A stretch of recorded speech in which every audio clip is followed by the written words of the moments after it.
Hello peeps, I'm back. This is Kimberly Purpose and welcome to my channel. Today I wanted to do a continuation on the video I was doing about the Aborigines and the Native Americans. They were both in the slave trade. I know they were both enslaved during the slave trade back in the 1400s and 1500s. But it was going on throughout the same time as the African slave trade. So it's like this article is just opened up the truth that Native Americans were enslaved as well as the African Americans. But I have a cold for you all. You might know. So it's a little cold down here in Georgia. Been a little chilly, but it's been warming up today. And if you see some white stuff, I just moisturize my hair.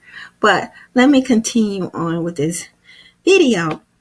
It says here, the earliest European explorers began this process by taking indigenous slaves. Columbus' very first business venture in Americas in the New World consisted of sending 4 caravels loaded to capacity with 550 natives back to Europe to be auctioned off in the markets of the Mediterranean. So, and let's go into the next paragraph. Others followed in the Admiral's lead. The English, French, Dutch, and Portuguese all became important participants in the Indian slave trade. Spain, however, by virtue of the large and densely populated colonies it ruled, became the dominant slaving power. Indeed, Spain was to Indian slavery that Portugal and later England were to African slaves. Wow. See? They show here that Spain was the first country to really go into the slave trade that's from Europe. And it also shows that Spain was the main ones that were enslaving the indigenous people, the Indians. I'm assuming that this is the Mongoloid Indians that they're talking about in the Portuguese and English enslaved the African slaves, which I believe they were enslaving the Aboriginal Indians, and they called them Africans. And especially in the United States, reclassifying people. I'm not sure if they did it in South America, but I know they did it in the United States. Let's continue on. It says, ironically, Spain was the first imperial power to formally discuss and recognize the humanity of Indians. In the early 1500s, the Spanish monarch prohibited Indian slavery except in special cases, and after 1542, they banned the practice altogether. Wow. See?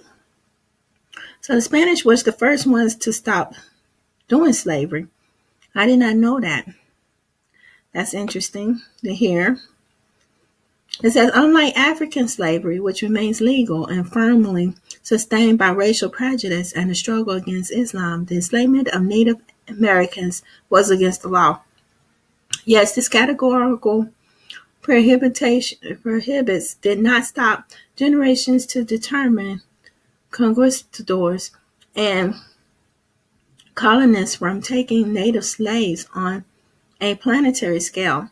From the eastern seaboard of the United States to the tip of South America, and from the Canary Islands to the Philippines. Wow. See? I thought this last sentence was quite interesting. It says, yet the categorical prohibits that stop generations of determined conquistadors and colonists from taking native slaves on a planetary scale from the eastern seaboards of the United States to the tip of South America, the Canary Islands to the Philippines. So it says it here that they enslaved the native people.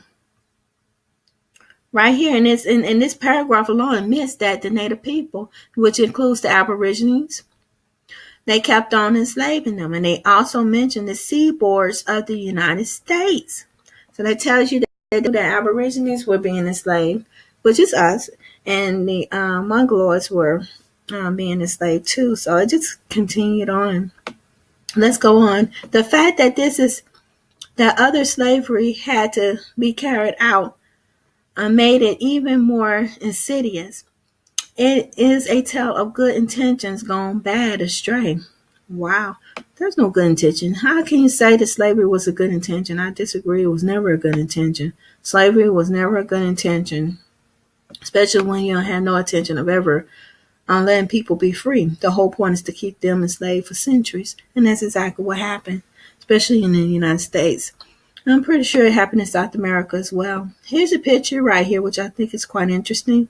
It says here, illustration of the Maria Rebellion of 1823, an insurrection of African slaves in the colony of Demerara.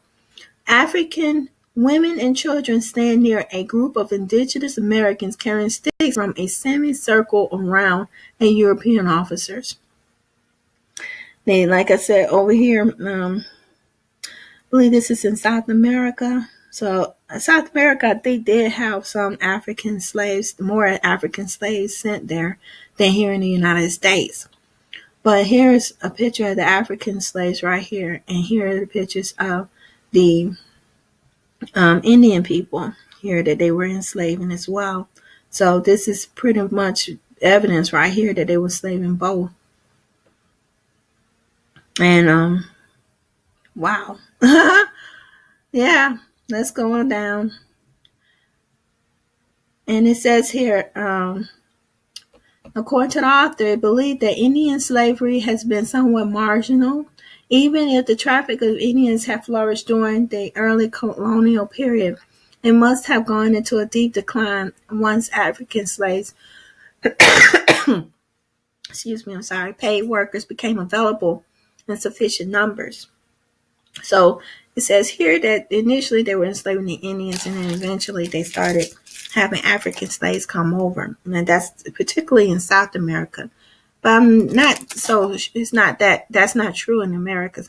They kept on reproducing their own and their own slaves, and because they captured the indigenous people that were already over here and turning them to slaves. Pretty much they did the same thing to the Aborigines and the Mongoloid Indians at the same time. Let's continue to this paragraph. It says, along with most other historians, I assume that the real story of exploitation in the New World involved the 12 million Africans carried off across the Atlantic.